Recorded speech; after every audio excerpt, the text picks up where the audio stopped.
Dzień dobry, witam wszystkich serdecznie, Andrzej Mierzwa. Kolejne kapitalne rozmowy. Dzisiaj tytuł Cena wyceny. O co chodzi? Jak niektórzy z nas wiedzą, wycena przedsiębiorstwa była kiedyś wiedzą tajemną. Mówiłeś o tym w gabinetach bankierów inwestycyjnych, audytorów. Uczono na studiach MBA na renomowanych uczelniach, ale z biegiem czasu ta wiedza troszeczkę spowszedniała. Po pierwsze, zaczęły się na całym świecie prywatyzacje, zaczął się rozwój rynków kapitałowych, pojawiły się narzędzia takie choćby jak Bloomberg. Okazało się, że wiedzę o rynku, o wartości firm można szatkować na każdy możliwy sposób, tworzyć słynne benchmarki i inne wykresy statystyczne. Ale czy to rzeczywiście wystarczy? Czy takie automatycznie wycenianie wartości przedsiębiorstwa bierze pod uwagę wszystkie ryzyka rynkowe i oczywiście tak zwany czynnik ludzki? No i jakie jest prawdopodobieństwo, że coś pójdzie nie tak? Dlatego postanowiłem dzisiaj zaprosić do kapitalnych rozmów Marka Szpręgera. Dzień dobry, Marku. Dzień dobry. Dzięki za przyjęcie zaproszenia. Marek jest ekspertem do spraw wycen, wykładowcą akademickim, zresztą wykładamy razem na Szkole Biznesu Politechniki Warszawskiej i co najważniejsze, obydwaj jesteśmy członkami Towarzystwa Ekonomistów Polskich, które jest partnerem merytorycznym naszego podcastu. Kapitalne rozmowy.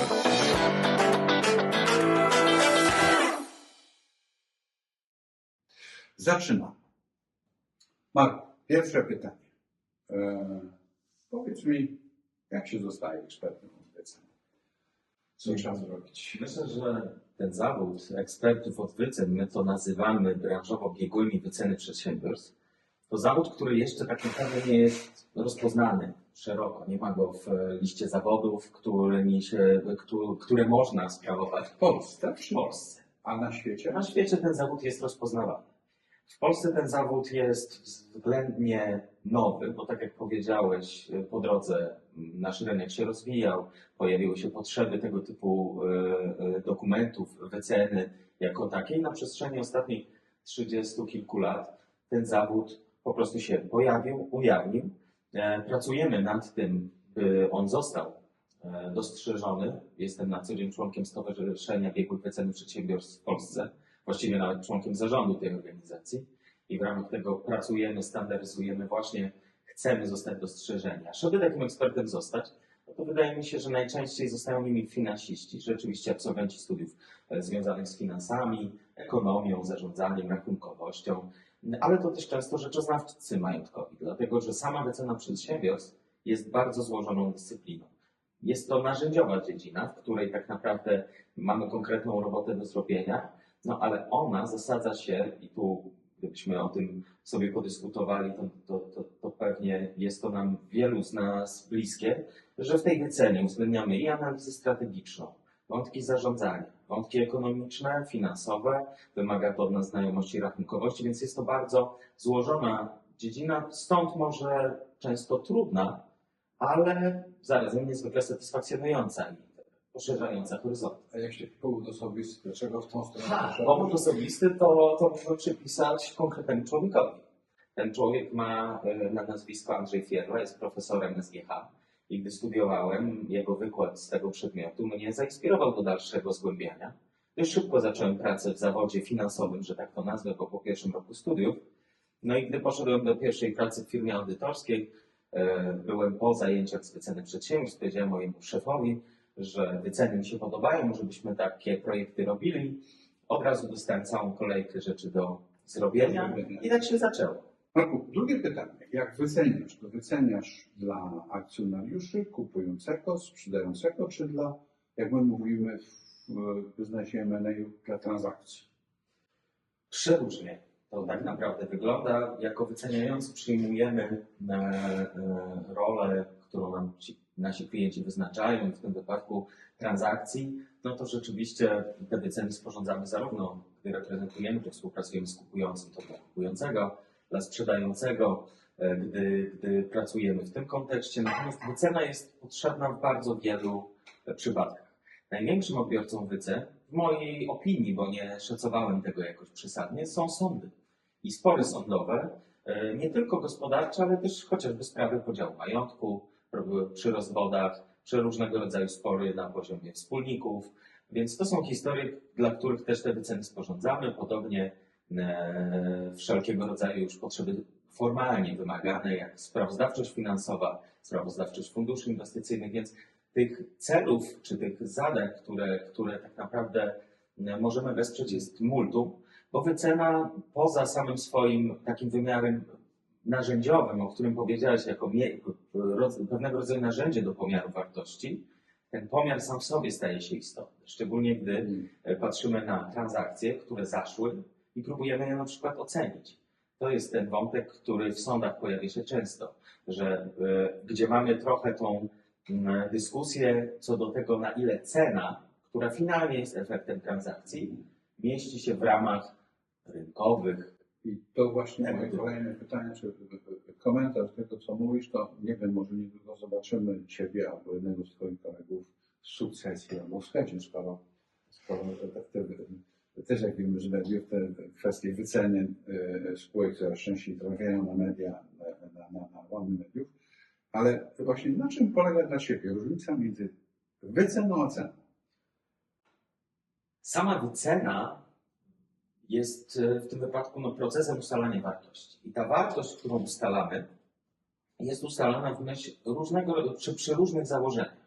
Czyli patrzymy na wartość, myśląc o niej albo w takich kategoriach obiektywnych, rynkowych, mówimy na to rynkowych, gdzie szukamy takich wartości dla uczestników rynku, pamiętając o tym, że w wycenie w większości, absolutnie większości przypadków, wyceniający musi przyjąć założenie wyjściowe, że wynik tej wyceny powinien odpowiadać, być zbliżony do możliwej na dany dzień do uzyskania ceny w transakcji. Więc wycena w jakimś sensie ma nam przybliżyć cenę w samej transakcji, docelowo w jakim przedziale się poruszamy, gdzie powinniśmy skończyć. Wycena przydaje się do szacowania skutków transakcji, do budowania sobie całych scenariuszy, szczególnie w transakcjach branżowych, gdzie inwestor większy przejmuje mniejszego, może odnotować jakieś synergie, więc to wszystko jest kwantyfikowalne. Stąd wycena jest bardzo przydatna. Natomiast na koniec, jako finansiści uznajemy prymat ceny transakcji nad wszystkim. Znaczy to cena wyznacza nam wartość rynkową i oczywiście to, co do zasady pewnie jest prawda, no ale właśnie większość spraw, szczególnie tych głośnych dotyczących wyceny, gdzie spory są co do tego, czy transakcja była na warunkach rynkowych, czy nie, to wycena staje się de facto ważniejsza od ceny, bo ten późniejszy osąd, czy ocena, czy to się mieściło, na ile było to przygotowane odpowiednio, staje się później istotniejsza niż sama cena w transakcji. Na koniec dla oceny jakiejś sytuacji. Więc ta wycena i wartości uzyskiwane w wycenach stają się coraz bardziej istotne i rzeczywiście nawet z perspektywy naszego bezpieczeństwa jako menedżerów, uczestników transakcji, posiadanie tej wyceny jako punktu wyjścia, jako jakiegoś bezpiecznika później do okazania stronom, jako zainteresowanym stronom, czy to będzie sąd, czy ktokolwiek inny, kto później będzie chciał nas weryfikować, jest bardzo przydatne i zapewnia nam więcej bezpieczeństwa i jakiegoś takiego komfortu. Skoro o bezpieczeństwie mówimy, masz profesjonalne ubezpieczenie? Tak. Mam dla swojej działalności gospodarczej, dla usług doradczych, bo niestety my jako biegli wyceny nie mamy dedykowanego produktu na dzisiaj, choć są zawody jak rzeczoznawcy majątkowi, biegli rewidenci, prawnicy, którzy te dedykowane... Zarządzający funduszami. Zgadza się. I jest tych polis wiele. My pracujemy nad tym, zresztą rozmawiamy z dużymi brokerami właśnie o tym, żeby spróbować nam ten produkt przygotować, bo o ile w samym stowarzyszeniu właśnie dobiła do nas 100 członkini, więc jest nas 100, już dzisiaj w Stowarzyszeniu Biegłych Wyceny, tak samych wyceniaczy, w cudzysłowie w Polsce, myślę, że jest pewnie kilkaset osób, które się tym naprawdę zajmują na co dzień i przygotowują te wyceny, więc tworzy się pewna grupa, która musi się ubezpieczać, no bo oczywiście pewne ryzyka się tutaj mogą ujawniać. Czyli tytuł naszego odcinka Cena wyceny ma też ukryte znaczenie w tym sensie. Zgadza się. Jaka jest cena zawodowa? I w zakresie czy ryzyka i polisy, ale też narzędzi, o których powiedziałem, bo chociażby takie platformy jak Bloomberg, czy jego tańsi, biedniejsi kuzyni, których jest sporo, bo tych platform oczywiście jest wiele, to są realne koszty, które oczywiście w tym zawodzie musimy ponosić. żeby móc te nasze dokumenty sporządzać starannie, dobrze, z poszanowaniem wszelkich zasad i standardów. To z ciekawości myślisz, że sztuczna inteligencja spowoduje, że niektóre właśnie renomowane firmy, które zarabiają całkiem nieźle na sprzedawaniu informacji, odejdą w niepamięć? Czy wystarczy zapytać jakiś silnik, proszę Cię bardzo, chciałbym kupić firmę tej wielkości, w tym sektorze, w tym kraju, podaj mi właściwą wycenę 2 metodami. Myślę, że na pewno na dzisiaj te narzędzia, te modele LLM nie są w stanie tego zrobić dobrze. I ja pracuję z narzędziami AI, głównie z czatem GPT w tym wypadku, próbuję do tych wycen jakoś się odnosić. Bardzo dużo nauczyłem już czat, jeśli ten mój czat, tego jak wyceniać. I rzeczywiście zauważyłem, że to narzędzie się poprawia pojęciowo. Widzę, że jak coś weryfikujemy razem, to już zaczyna szukać podobnych wątków, bo wie, jak ja będę szukał. Natomiast do zrobienia całej wyceny to jeszcze jest za szybko. Natomiast czy nas to wyprze? Raczej myślę, że dopóki mamy świat skonstruowany tak, jak mamy, czyli że tej pieczątki, tego podpisu i kogoś, kto bierze za coś odpowiedzialność, nadal potrzebujemy, to wykorzystując te narzędzia, wyceniając, będą robić swoją robotę. Myślę, że baz danych, Andrzeju, pozwól, nie wyprą, ale to dlatego, że myślę, że czeka nas ostra walka legislacyjna i walka regulacyjna nad tym, żeby właśnie te wielkie bazy i te najbardziej cenne zbiory danych zachowały swoją ekskluzywną dostępność. Że mimo, że na podstawie różnych przedruków, różnych informacji ten czat daje benchmarki, on jest w stanie powiedzieć, że to powinno być w benchmarku mnożnika, czy jakiegoś wyniku takim, a nie innym, ale to jest na podstawie dalej strzępów informacji. Tylko jak wiemy, w transakcjach prywatnych kiedyś miałem taką sytuację, kiedy kupowałem jakąś firmę i sprzedający przedsiębiorca zaczął, ja pytam, jaka jest cena, a ile pan ma? I No tak. jest. Wiemy, jak to jest. Od strony też tych sprzedających pojawia się jakieś też oczekiwanie, które my nawet w wycenie w pewien sposób nazywamy, bo wycena z perspektywy tego sprzedającego czy kupującego zwykle nie ma charakteru rynkowego, czy takiego, bo co mam na myśli? My wyróżniamy coś takiego, zresztą to będzie bliskie też specjalistom od rachunkowości, jak wartość godziwa. Wartość godziwa to jest wartość, którą ustalamy przy założeniu, że mamy dwie niepowiązane strony, które na normalnych rynkowych warunkach dokonują transakcji. No ale jak obaj dobrze wiemy, normalne rynkowe warunki, brak asymetrii informacji, tego typu rzeczy, czy brak dodatkowych planów i agendy tych stron rzadko występują w naturze. Tak naprawdę te dwie strony wiedzą, po co są w tej transakcji, mają jakieś swoje plany, mają jakieś swoje punkty widzenia. No i my to nazywamy wyceną inwestycyjną, wartości inwestycyjnej, więc z perspektywy konkretnego uczestnika transakcji. Natomiast jak siadamy do tych negocjacji, na przykład sobie wyobraźmy z takim panem prowadzącym, czy panem prowadzącą wieloletni biznes rodzinny, to często jeszcze pojawia się coś, co my w naszej dziedzinie nazywamy wartością wewnętrzną. To jest wartość ustalana wtedy, gdy nie ma na horyzoncie transakcji. Staramy się myśleć o tym, co w środku i jakoś tak w oderwaniu od realiów rynkowych to wycenić. Bo tak trochę wygląda wycena. Najpierw coś wyceniamy, później zderzamy z rynkiem.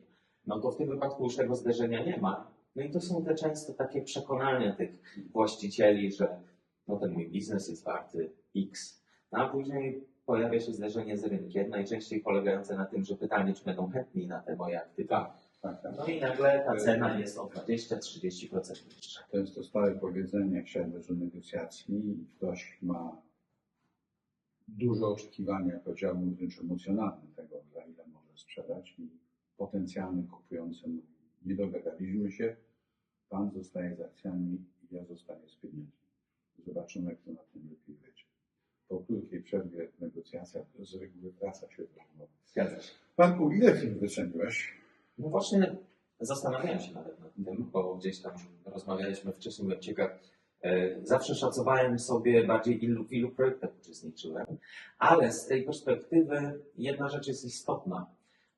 Ja na swojej drodze zawodowej wcześniej i obecnie w ramach firmy MGW CCG, której jestem dyrektorem, wyceniamy bardzo dużo aktywów funduszy inwestycyjnych.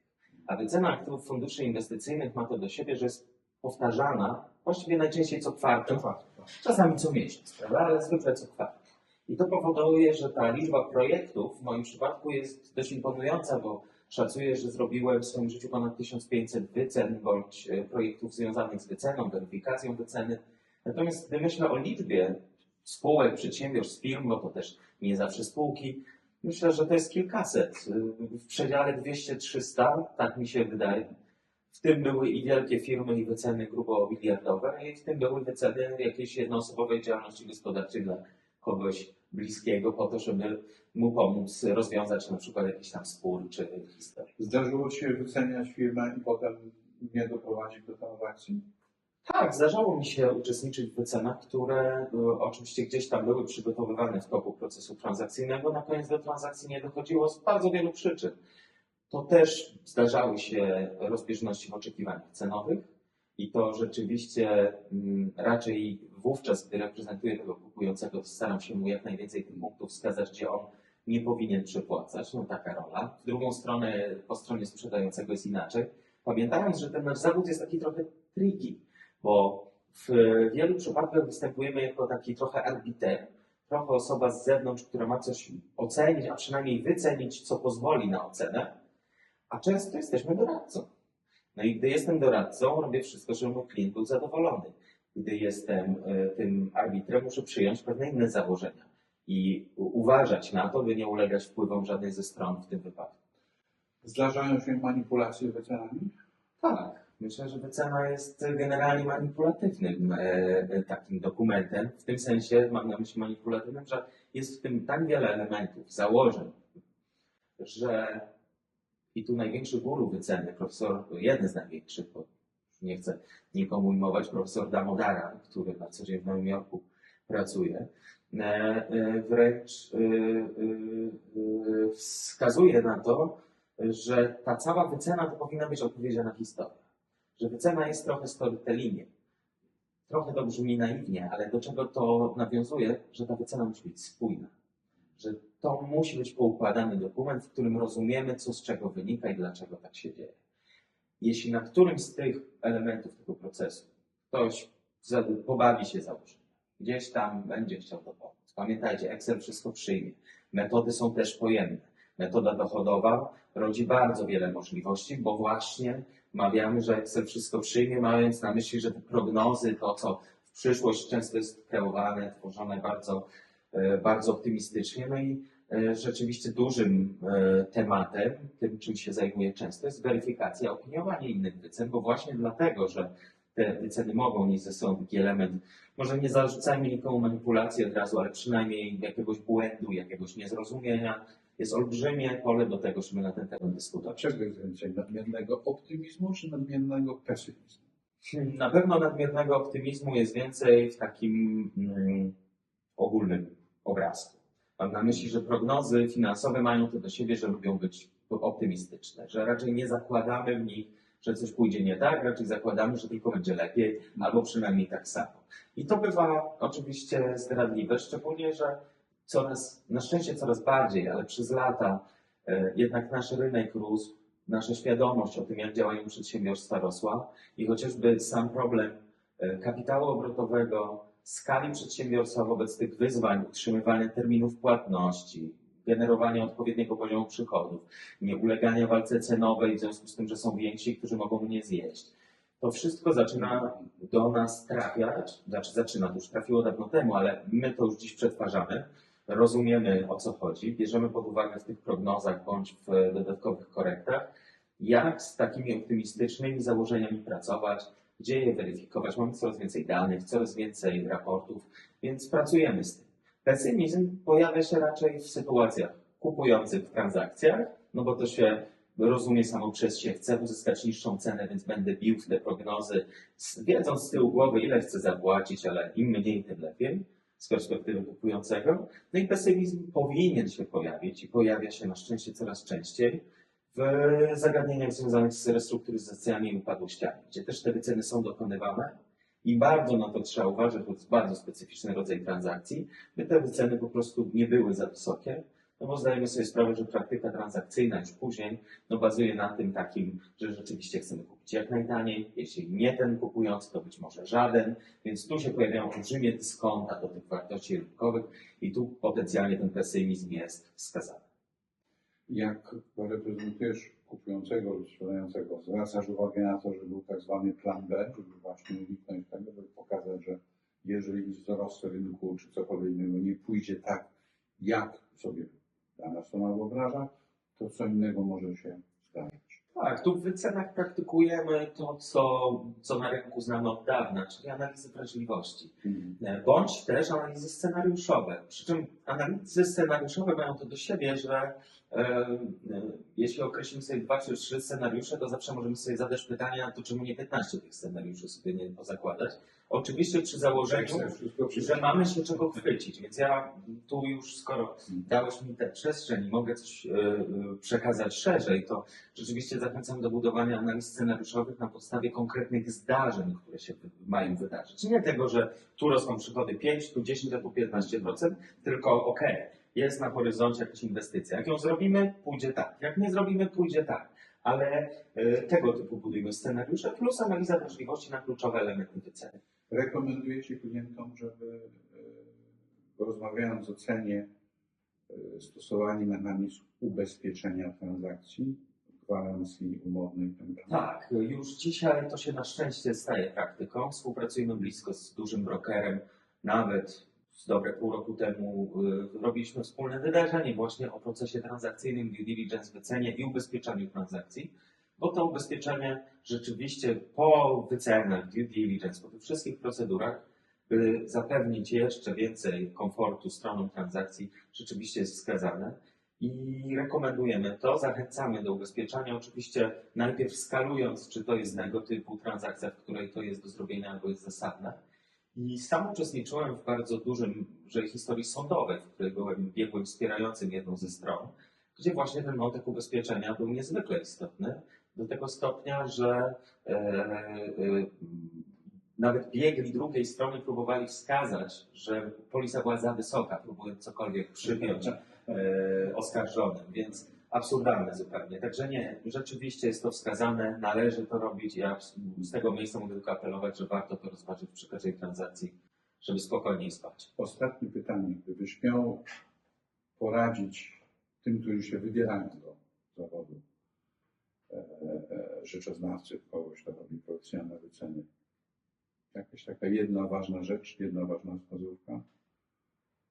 Myślę, że to, co rzeczywiście istotne, to próba popracowania w wielu miejscach z różnymi historiami. Trochę zmierzam do tego, że gdy mam praktykantów, mówię im, słuchajcie, próbujcie, róbcie różne rzeczy. Niekoniecznie tylko w branży doradczej czy na rynku finansowym. Pójdźcie do biznesu, zobaczcie, jak to jest od środka. To zrozumienie tego, jak działają przedsiębiorstwa i później zrozumienie tego, jakie aktywa wyceniamy, co tam się dzieje, to jest kluczowa sprawa. Ja ilekroć mogę i prowadzę dużo zajęć, o tym przypominam, że najważniejsze dla wyceniającego, dla biegłego wyceny, tak jak to w tym naszym stowarzyszeniu określamy, jest to, aby zrozumieć, co się wycenia. A jak to wycenić? No to tutaj pozwolić, że na koniec zachęcę. Nasze stowarzyszenie publikuje standardy wyceny, pracujemy nad nimi. Opublikowaliśmy już 5 standardów plus zasady etyki. Zapraszamy na stronę stowarzyszenia. Zainteresowanych do śledzenia naszych wydarzeń, sporo tego robimy.